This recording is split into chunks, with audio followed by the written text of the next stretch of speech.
অফিসের কাজ সেরে বেরোবো ভাবছি, হঠাৎ বিশু এসে বলল, সৌম্যদীপ দা, বস তোমাকে ডাকছে। এই বেরোনোর সময় আবার কি দরকার পড়লো? তা তো জানি না দাদা। আচ্ছা, তুই গিয়ে বল হাতের কাজটা সেরেই আমি আসছি।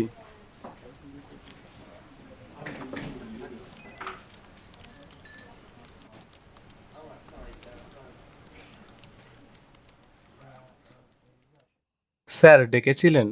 হ্যাঁ, ভেতরে আসো, বসো। কথাটা বলতেও খারাপ লাগছে। তুমি তো জানো আমাদের সংস্থার এখন কেমন অবস্থা। আমাদের সংস্থা এখন খুব খারাপ পরিস্থিতির মধ্যে দিয়ে যাচ্ছে। তাই আমাদের ম্যানেজমেন্ট ঠিক করেছে বাড়তি খরচ কমানোর কথা। তোমার অ্যাকাউন্টে তোমার বকেয়া স্যালারি পাঠিয়ে দেওয়া হয়েছে।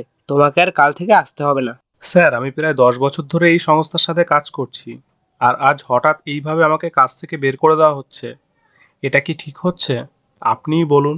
আমি তোমার কষ্টটা বুঝতে পারছি সৌম্য, কিন্তু এখানে আমারও কিছু করার নেই। এটা পুরোপুরি ম্যানেজমেন্টের ডিসিশন।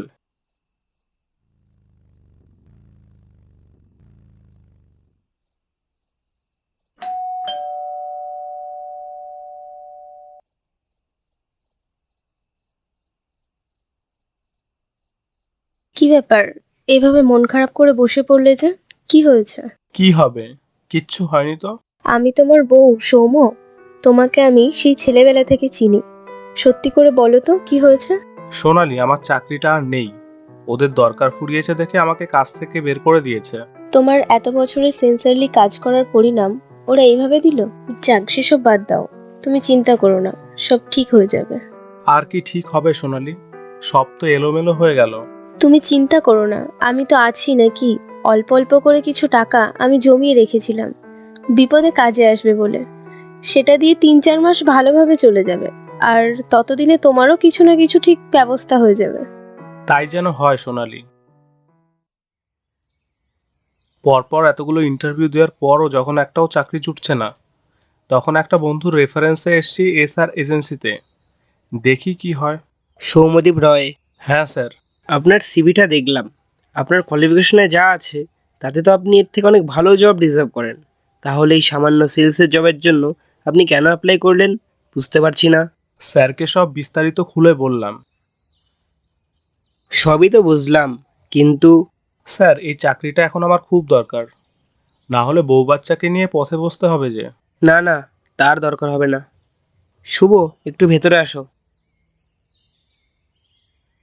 হ্যাঁ স্যার, বলুন। তুমি সৌম্যদীপকে নিয়ে যাও আর ওর কাজ ওকে বুঝিয়ে দাও। Okay sir. আর সৌম্য, তুমি তাহলে কাল থেকে কাজ শুরু করে দাও, বুঝলে? কাজে জয়েন করেছি বেশ কিছুদিন হলো। সেলস ডিপার্টমেন্টে আছি। তাই আমার কাজ বাড়ি বাড়ি গিয়ে আমাদের কোম্পানির প্রোডাক্ট সম্পর্কে কাস্টমারকে বোঝানো, তারপর কাস্টমারের প্রোডাক্ট পছন্দ হলে অর্ডার তুলে সেটি ডেলিভারি করা। কাজটা বেশ ভালোই লাগছে। প্রতিদিন নতুন নতুন মানুষের সঙ্গে দেখা হচ্ছে, কথা হচ্ছে, এভাবে সারাদিন বেশ ভালোভাবেই কেটে যাচ্ছে। আজ যাচ্ছি চাকদা।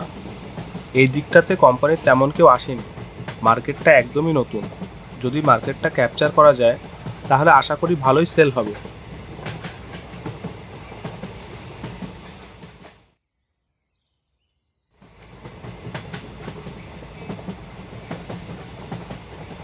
ট্রেন যখন চাকদা পৌঁছলো, তখন ঘড়িতে বাজে প্রায় 11:30।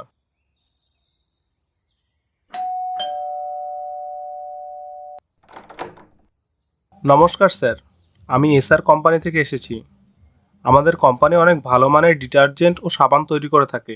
না না, আমার এখন কিছু লাগবে না। স্যার, যদি কিছু স্যাম্পেল একবার একটু দেখতেন জাস্ট। আরে বাবা, বললাম তো লাগবে না। Okay sir, thank you.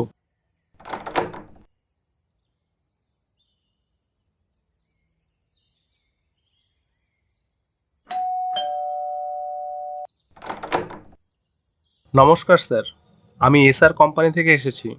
আমাদের কোম্পানি ডেলি ইউজের জন্য মার্কেটে কিছু নতুন প্রোডাক্ট লঞ্চ করেছে। ওকে, থ্যাংক ইউ, আমাদের লাগবে না।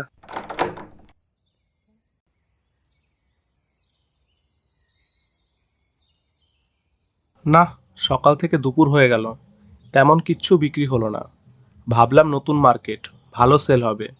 এখন তো দেখছি তার উল্টো হচ্ছে। এই জন্যই হয়তো কোম্পানি থেকে এখানে তেমন কেউ আসে না। আমারই হয়তো বুঝতে ভুল হয়েছে। না, এভাবে বসে থাকলে হবে না। আজকের টার্গেটটা অন্তত পূরণ করতে হবে।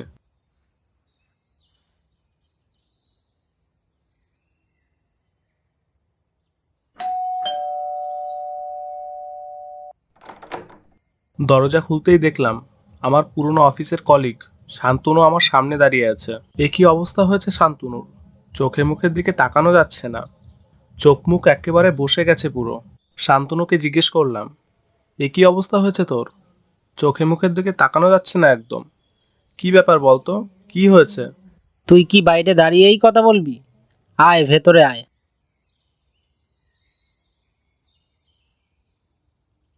ভিতরে এসে বসলাম। তারপর শান্তনুকে জিজ্ঞেস করলাম, নে এবার বলতো কেসটা কি? সৌম্য, যে কারণে তোকে চাকরি থেকে বার করে দেওয়া হয়েছে, তার কিছুদিন পর আমাকেও সেই একই কারণে বার করে দেওয়া হয়েছে। তারপর থেকে ইন্টারভিউ দিয়ে যাচ্ছি, এখনও পর্যন্ত একটা চাকরি জোটাতে পারলাম না। তাই একটু টেনশানে এমন অবস্থা হয়েছে, বুঝলি? ও আচ্ছা। দিয়ে বল, তুই এখানে কি ব্যাপার? আমি নতুন একটা কোম্পানিতে জয়েন করেছি, সেই কোম্পানিরই কিছু প্রোডাক্ট নিয়ে এসেছিলাম। আচ্ছা। শান্তনুর সাথে কথা বলতে বলতে হঠাৎ আমার চোখ পড়লো একটা ছবিতে। ছবিতে চোখ পড়তেই আমার সারা শরীর অস্বস্তিতে ভরে গেল। এটা কি করে হতে পারে? একটা জলজান্ত মানুষের ছবিতে মালা ঝুলছে।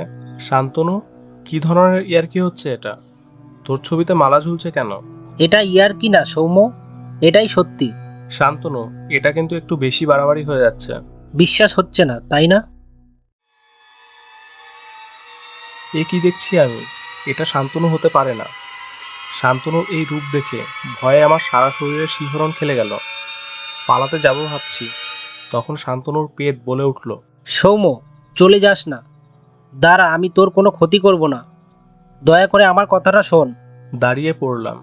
সত্যি তো, ও তো আমার কোনো ক্ষতি করেনি। ক্ষতি করলে তো অনেক আগেই করতে পারতো। শান্তনুকে জিজ্ঞেস করলাম, তোর এই অবস্থা কি করে হলো? ছোটবেলাতেই মা বাবাকে হারিয়েছি, ভেবেছিলাম মৌমিতাকে নিয়ে সুখে সংসার করব। ও যখন যা চাইতো তাই এনে দিতাম ওকে, মাইনের পুরো টাকাটাই ওর হাতে তুলে দিতাম। এভাবে ভালোই চলছিল। সমস্যা হলো আমার চাকরি চলে যাওয়ার পর। কতদিন ধরে বলছি আমার একটাও ভালো শাড়ি নেই পরার মতো। কবে এনে দেবে তুমি? মৌমিতা, তুমি তো জানো আমার চাকরিটা চলে গেছে কিছুদিন হলো। আমি চেষ্টা তো করছি নাকি, কোনো একটা ব্যবস্থা হোক, আমি কিনে দেবো, বললাম তো। তোমার এত কথা আমি শুনতে চাই না। যখন কিনে দেওয়ার মুরদ নেই তাহলে বিয়ে করেছিলে কেন?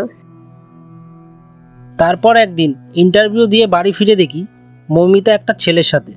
আমি বাধা দেওয়ায় ওরা দুজন আমাকে খুন করে বাড়ির পিছনে আম গাছের নিচে পুঁতে রেখে দেয়। মৃত্যুর পর থেকেই এই ঘরে বন্ধ হয়ে আছি। তুই আমাকে এই নরক যন্ত্রণা থেকে মুক্তির ব্যবস্থা কর সৌম্য, আর কথা দে আমার হত্যাকারীদের যোগ্য শাস্তির ব্যবস্থা করবি। আমি কথা দিলাম, তোর হত্যাকারীদের যোগ্য শাস্তির ব্যবস্থা আমি করব।